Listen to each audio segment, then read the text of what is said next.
And most welcome once again. Obelia या sea फर की हम बात कर रहे हैं। ये उसका पार्ट थर्ड है, सेक्सुअल रिप्रोडक्शन, और ये बहुत ही इंपॉर्टेंट पार्ट है। यहाँ से कंपटीशन में क्वेश्चन आते हैं, खासकर लार्वल स्टेज से। चलिए शुरू करते हैं। सो लाइफ हिस्ट्री की शुरुआत करते हैं हम। लाइफ हिस्ट्री में ही सेक्सुअल और एसेक्सुअल फेज़ हैं, खासकर सेक्सुअल रिप्रोडक्शन पे हम यहाँ ज़्यादा फोकस करेंगे।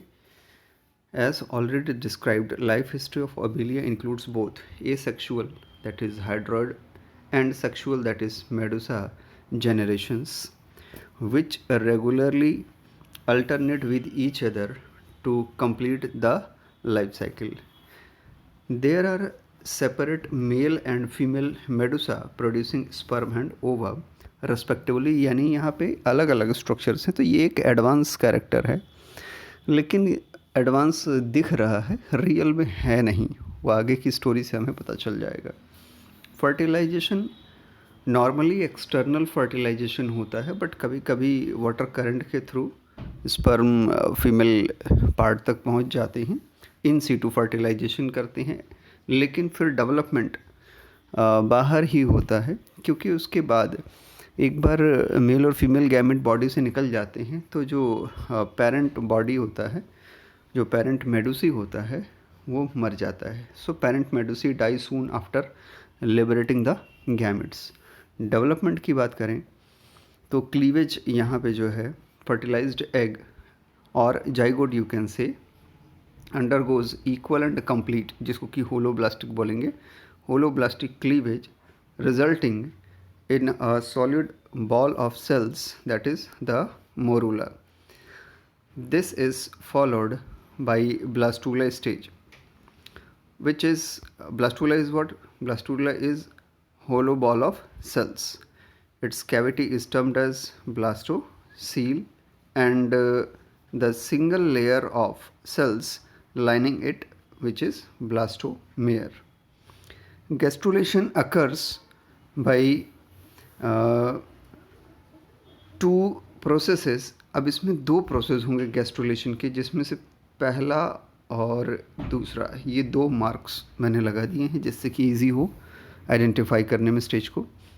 पहला, the inner surface of blastomere cut off new sales into blastocoel, जिसको डीलैमिनेशन कहा जाता है। और दूसरा जो मेथड है, इसमें क्या है कि cell detaches from one pole and migrate into blastocell and finally fill it। अब इसको यूनिपोलर इनग्रेशन कहा जाता है इस प्रोसेस को। Thus the embryo become a solid gastrula। इस तरह से एम्ब्रियो क्या हुआ, सॉलिड गैस्ट्रूला में कन्वर्ट हो गया। इसी को स्टीरियो गैस्ट्रूला भी कहते हैं। Its outermost layer is known as ectoderm. जो सबसे बाहर की लेयर है वो क्या है, एक्टोडर्म है। And the inner mass of cells is what, endoderm. इसी के बाद लार्वल स्टेज का डेवलपमेंट होता है, जिसमें सीलिया आ जाती है और वो फिर फ्रीली स्विम करता है। The gastrula elongates and the ectodermal cells acquire cilia and elongated free swimming ciliated planula larva results. तो इसको नोट कर लीजिए कि ओबिलिया की लाइफ साइकिल में कौन सा लार्वा है, प्लैनुला लार्वा है। ये पीजीटी, टीजीटी और सिविल एग्जामिनेशन, इसके अलावा भी जो भी साइंस से रिलेटेड एग्जामिनेशन है, खासकर जहाँ जूलॉजी बॉटनी आनी है, उसमें ये फ्रिक्वेंटली पूछा जाता है। Anterior end of the planula is broader then it's posterior and, यानी आगे वाला हिस्सा पीछे वाले हिस्से से थोड़ा चौड़ा होगा। सून the solid endoderm splits and develops a cavity which is known as enteron. Now planula become a truly two-layered larva with an outer ciliated ectoderm and an inner endoderm. Histological मतलब प्रोसेस की बात करें तो histologically ये क्या है कि larva possesses columnar ectodermal sensory nerve and gland cells, muscular processes and nematocysts। तो इतनी सारी चीज़ें उस प्लैनुला लार्वा में प्रेजेंट हैं। प्लैनुला धीरे धीरे कन्वर्ट हो जाता है किसमें, हाइड्रोला में, और ये फिर सेटल डाउन हो जाता है। So after a brief and active free swimming existence, planula larva settles down, attaches itself by its anterior end to stone, weed, wood, or some other solid object in the sea and undergoes metamorphosis. Its proximal end forms a basal disc for attachment, while the distal free end develops a manubrium with a mouth and a circlet of the tentacles. The larva now closely resembles a simple polyp, or you can say hydra, which is known as what? Hydrula. So, by repeating an extensive process of asexual budding, Hydrula gradually changes into a new complex of branching obelia colony similar to that of what? Parent. तो इस तरह से ये development हो जाता है और फिर पेरेंट कॉलोनी में ये कन्वर्ट हो जाते हैं. Now the occurrence of free swimming Medusa and larva in the life history of a fixed organism, जैसे कि ओबेलिया है जो कि एक जगह रहता है, उसके लिए ये एक बहुत ही फ़ायदेमंद स्टेज होती है फ्री स्विमिंग मेडुसी और लार्वा का प्रेजेंट होना. क्या एडवांटेज होगा इसका कि it helps in the dispersal and prevents over crowding of the species. तो इसकी वजह से नई नई जगह पे पहुंचते हैं, सूटेबल सबस्ट्रेटम पे अपनी कॉलोनीज़ को और बढ़ाते हैं और ओवर क्राउडिंग से भी बचते हैं ताकि इनमें इंट्रा स्पेसिफिक स्ट्रगल भी कम हो जाए. नाउ ये जो स्ट्रक्चर है ये एसेक्सुअल पार्ट है और यहाँ से सेक्सुअल लाइफ स्टार्ट होती है. दो डिस्टिंक्ट पार्ट आपको यहाँ पे देखने को मिल रहा है. इस कॉलोनी को ऑलरेडी आप हाइड्रोट कॉलोनी के नाम से पढ़ चुके हैं और ये दोनों क्या हैं? मेडुसी हैं. समझने वाली बात यह है कि यहाँ पे ये जो राइज़ा है यहाँ से हाइड्रोकॉलस निकलता है. हाइड्रोकॉलस ऊपर जा कर के यहाँ पे गोनेंजियम स्ट्रक्चर के अंदर ब्लास्टोस्टाइल जो कि स्पेशलाइज्ड पार्ट होते हैं, ठीक है, और इसी ब्लास्टोस्टाइल पे क्या होते हैं? मेडुसी के डेवलपमेंट होते हैं. तो मेल और फीमेल मेडुसी जब डेवलप होते हैं, मैच्योर होते हैं, तो ये बाहर निकलते हैं, एस्केप होते हैं, गोनोपोर के थ्रू होते हैं. उसके बाद मेल अलग और फीमेल अलग एकदम डिस्टिंक्ट होते हैं. यहाँ पे मेल और फीमेल. देखिए इस हिस्ट्री में एक चीज़ बहुत अच्छे से समझने वाली बात है. आप देख रहे हैं कि मेल में स्पर्म इसने रिलीज़ किया और फीमेल ने क्या किया? ओवम को रिलीज़ किया वाटर में और यहाँ पे फिर जाइगोट का फॉर्मेशन हुआ. लेकिन ये बहुत अच्छे से समझने वाली बात है कि भले ही यहाँ पे गोनैड प्रेजेंट है मेल और फीमेल मेडुसी में, बट एक्चुअली में ये जो स्पर्म है इनका डेवलपमेंट यहाँ ब्लास्टोस्टाइल में ही हो गया. यहीं पे जो एपिडर्मिस वाली लेयर थी वहीं पे डेवलपमेंट हो चुका था, ठीक है. और मेडुसी जो है वो एसेक्सुअल बर्ड हैं. फिर से समझिए, मेडुसी क्या है? एसेक्सुअल बर्ड्स हैं जो एसेक्सुअल बर्डिंग से बने हुए स्ट्रक्चर हैं. तो ये डिप्लॉयड स्ट्रक्चर है. ऐसा नहीं कि मेडुसी को आप हैप्लॉयड समझ लेंगे. मेडुसी क्या है? डिप्लॉयड स्ट्रक्चर है. ये बहुत ही कंट्रोवर्सी वाली बात है क्योंकि होना इसको हैप्लॉयड चाहिए था सेक्सुअल स्टेज में, तभी अल्टरनेशन ऑफ जनरेशन सही से करता. लेकिन यहाँ एक डिस्टिंक्ट अल्टरनेशन ऑफ जनरेशन है नहीं. भले ही हम लाइफ हिस्ट्री पढ़ रहे हैं पर आपको समझना होगा कि ये भी 2n है स्ट्रक्चर है, ये भी 2n स्ट्रक्चर ही हैं. यहाँ पे n कौन है? तो वो केवल स्पर्म और ओवम है. बस यही एक n स्टेज है और इसके बाद फिर से यहाँ से 2n स्ट्रक्चर शुरू हो जाता है. और वो भी ये जो n वाला है वो बन कहाँ गया था? वो ब्लास्टोस्टाइल में ही बन चुका था, पहले ही बन चुका था. यानी मेडुसी के डेवलपमेंट के स्टेज में ही बन चुका था. मेडुसी में बस ये स्टोर था, वहाँ से बस ये रिलीज़ हुआ है कुछ समय के बाद, ठीक है, एक ठीक ठाक मैच्योरिटी के बाद. तो ये चीज़ आपको समझ में आ गई. अब आगे हम बढ़ते हैं, इस पूरी कॉलोनी की लाइफ साइकिल को अच्छे से देखते हैं. यहाँ पे तो लाइफ साइकिल की स्टडी हम कर लेते हैं. यहाँ पे एक बहुत बढ़िया सा डायग्राम बना हुआ है. यहाँ पे लिखा हुआ है एसेक्सुअल स्टेज और यहाँ पे लिखा हुआ है सेक्सुअल स्टेज. ओके, तो दोनों साइकिल्स को हम दोनों जनरेशन्स को एक बार ही देख लेते हैं. एसेक्सुअल स्टेज यानी पॉलिप की बात हो रही है, सेक्सुअल यानी मेडुसा की बात हो रही है, ठीक है. तो पॉलिप की जो कॉलोनी है इसमें आप देख रहे हैं हाइड्रेंथ भी है और आपका गोनेंजियम भी है. दोनों के दोनों एक साथ प्रेजेंट हैं. डाइमॉर्फिक स्टेज होती है अब यहाँ पे क्या है कि मेडुसी भी यहाँ पर डेवलप होकर निकल रही है. So at particularly at this stage this colony is what, trimorphic. ये क्या है, ट्राइमॉर्फिक है. अदरवाइज नॉर्मल कंडीशंस में ओवेलिया की कॉलोनी कैसी होती है, डाइमॉर्फिक होती है. ये याद रहेगा. Okay good.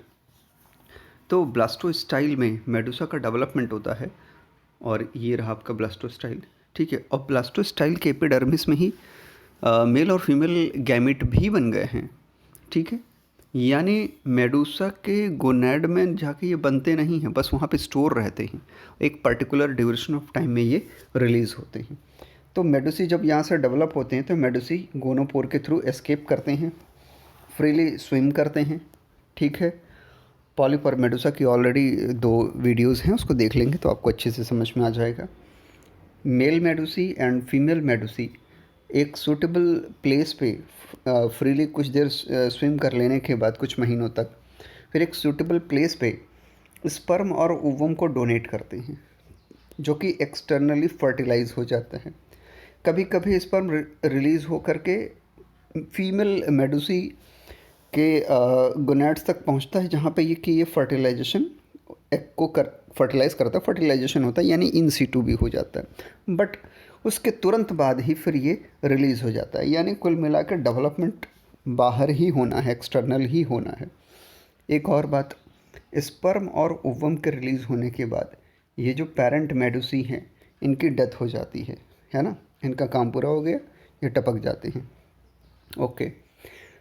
जाइगोट बनने के बाद बिल्कुल होलोब्लास्टिक क्लीवेज यहाँ शुरू होती है, एकदम बराबर, है ना. तो 2 सेल बनती हैं, फिर इनसे 4 सेल बनती हैं, 4 सेल्ड स्टेज आती है और फिर इसके बाद ब्लास्टूला की स्टेज बनती है. ब्लास्टूला की स्टेज फिर इलोंगेट होती है और इसमें सीलिया गेन होता है. सीलिया के गेन होने की वजह से अब ये इलोंगेटेड स्ट्रक्चर जो है ये किस में कन्वर्ट हो गया, एक लार्वल स्टेज में कन्वर्ट हो गया, जो कि फ्री स्विमिंग लार्वल स्टेज है. इसको बोलते हैं planula larva. This is what, planula larva. Okay.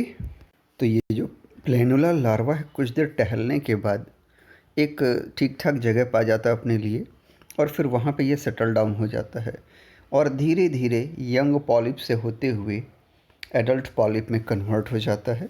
और इस तरह से ये साइकिल वहीं पे पहुँच गई जहाँ से शुरू हुई थी. फिर से पॉलिप कॉलोनी पे एक मैच्योर पॉलिप कॉलोनी पर पहुँच चुकी है. सो ये है particular life cycle. I think आपको बहुत अच्छे से समझ में आ गया होगा. आपको इसमें से जो सबसे ज़्यादा नोट करने वाली चीज़ है वो ये है कि स्पर्म की जो डेवलपमेंट है, स्पर्म का फॉर्मेशन है, वो एक्चुअल में ब्लास्टो स्टाइल की एपिडर्मिस में ही हो जाता है. दूसरा, यहाँ पे जो मेडुसी हैं वो डिप्लॉयड हैं, बिल्कुल 2n होंगे. और तीसरा जो इम्पॉर्टेंट चीज़ है यहाँ पे वो है इसके लार्वा के बारे में, कि इसका लार्वा फ्री स्विमिंग होता है, सिलिएटेड होता है और इसको प्लैनुला लार्वा कहते हैं. Is it clear? मुझे नहीं लगता कि आपको कहीं से भी अब कोई कन्फ्यूज़न होनी चाहिए. Alternation of generation and metagenesis की बात कर लें. ये ऑलरेडी हमने कर लिया है, इसमें कुछ भी नया नहीं होगा. ठीक है. बस मैं इसको रीड कर देता हूँ ताकि आपके लिए नोट्स तैयार हो जाए. पीछे जो हमने डिस्कशन किया वो यही था. Alternation of generation may be defined as a phenomena whereby in the life history of an organism or diploid asexual phase and a haploid sexual phase regularly alternate with each other, है ना. Diploid asexual और haploid sexual phase एक दूसरे से alternate करते रहें. ये समझ में आ गया. लेकिन यहाँ पे हमने देखा कि ऐसा रियल में नहीं है. लगता है कि वो हैप्लॉयड होगा मेडुसा, लेकिन वो है नहीं, वो है diploid. This type of true alternation of generation is common among plants like mosses and ferns, where an asexual diploid that is यहाँ पे saprophytic लिखा है, सॉरी ये गलत होगा, स्पोरोफाइटिक होना चाहिए. तो स्पोर बनते हैं, ठीक है, स्पोरोफिटिक जिसको हम बोलते हैं. And a sexual haploid gametophytic generation alternate regularly in the life cycle. In fern, the plant which is diploid saprophyte, ये कुछ तो गड़बड़ है, स्पोरोफाइट होना चाहिए था, produces haploid spores. Okay. Haploid spores which develop into flat green small heart shaped haploid gametophytes. Fights, है ना, जो कि क्या बोलते हैं, थैलस लाइक स्ट्रक्चर्स में देखते हैं हमको। दीज प्रोड्यूसेस हैप्लॉइड ओवा एंड स्पर्म, और फिर वो जब फर्टिलाइज होते हैं तो फिर से डिप्लॉयड स्पोरोफाइट बनाते हैं। अब की बार सही लिखा है, चलो भगवान करे सही तो होगा। तो डिप्लॉयड स्पोरोफाइट बनाते हैं, दस completing the one life cycle. ये तो हो गया वहाँ की कहानी। यहाँ ओबेलिया के रेस्पेक्ट में अगर हम बात करें, कुछ ऐसा नहीं है। In Obelia the life cycle includes two clearly defined phases, a fixed polyp या hydroid phase and a pelagic medusoid phase. Hydroid colony has no gonad and reproduces by asexual budding to give rise to medusae. On the other hand, medusae reproduce exclusively by sexual method, ovum और sperm यहाँ पे बनते हैं, to give rise to new hydroid colony. This fact apparently seems to have given rise to the idea of alternation of generation, also called metagenesis, okay, in the coelonterates, in which an asexual polypoid generation appear to alternate regularly with the sexual medusoid generation. But in Obelia, medusoid phase does not represent true haploid sexual generation. हमने पीछे यही discuss किया था। क्यों? Because दो कारण है ना। तो पहला देखिए कारण, मेडुसा अराइजेस फ्रॉम ब्लास्टोस्टाइल। फिर से समझिए, मेडुसा कहाँ से अराइज हो रहा है? ब्लास्टोस्टाइल से। डिप्लॉयड है blastostyle by the process of asexual budding. ये आपने पढ़ा था ना मेडुसा वाले में, किस तरह से इसका डेवलपमेंट होता है, asexual budding. It simply means medusa is diploid zooid. ये हैप्लॉइड नहीं है, ये कैसा है? डिप्लॉयड होगा। Second, sex cells do not originate in medusa. ये मेडुसा में ओरिजिनेट नहीं होते हैं, but in the epidermis of blastostyle. तो पॉइंट मस्ट बी नोटेड, ये बहुत इंपॉर्टेंट पॉइंट्स हैं। कहाँ पे? ब्लास्टोस्टाइल के एपिडर्मिस में ही उनका डेवलपमेंट हो जाता है, from where they migrate into gonad of the medusa. These facts show that Medusa does not represent a sexual generation. It is simply a free-swimming diploid zooid specialized for the dispersal of gamete of the sedentary hydroid colony. तो आप कह सकते हैं कि सबसे primitive type की activity को ये शो करता है। यहाँ से आगे सेक्सुअल रिप्रोडक्शन वाली जो साइकिल्स होंगे एनिमल्स में, वो थोड़ी और अच्छी होंगी, बट यहाँ पे एक बहुत ही पुराने तरीके का मेथड यूज़ किया गया है। In fact the so called sexual generation in Obelia is indistinct, और इसके बारे में सही सही बता पाना बहुत ही मुश्किल है। केवल और केवल गैमीट ही हैप्लॉइड हैं यहाँ पे। ये समझ में आ रहा है ना? और कोई भी यहाँ पे हैप्लॉइड स्ट्रक्चर्स नहीं हैं। तो वही कहा गया है कि इसलिए बहुत मुश्किल है ये बता पाना कि डिस्टिंक्ट पार्टीशन हम कहाँ कर दें, कि कहाँ से हैप्लॉइड जनरेशन शुरू हो रही है और कहाँ से डिप्लॉयड स्ट्रक्चर्स शुरू हो रहे हैं।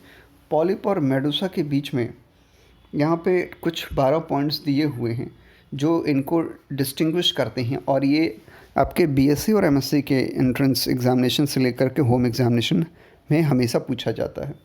तो देख लेते हैं। फर्स्ट, पॉलिप क्या होता है? फिक्स होता है, रेयरली ही कभी फ्री होगा, और मेडुसा हमेशा फ्री स्विमिंग होगा। पॉलिप की बॉडी सिलेंड्रिकल होगी, इलोंगेटेड होगी। मेडुसा की सॉसर शेप्ड या अम्ब्रेला शेप्ड होगी। पॉलिप का बेस जो होगा वो अटैच होगा below, so that manubrium is directed upward. ठीक है, बेस नीचे होगा और मैनुब्रियम ऊपर की ओर होगा। अब यहाँ पे क्या है? बेस ऊपर की ओर होगा और मैनुब्रियम हैंग डाउनवर्ड्स होगा, यानी नीचे की ओर मेडुसा में होगा।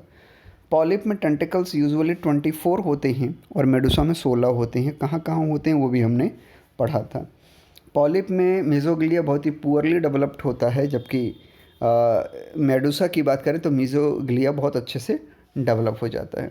पॉलिप में वेलम एब्सेंट होता है और मेडुसा में वेलम प्रेजेंट हो जाता है। पॉलिप में सेंस ऑर्गन एब्सेंट होते हैं और मेडुसा में बहुत अच्छे से ये डेवलप हो जाते हैं।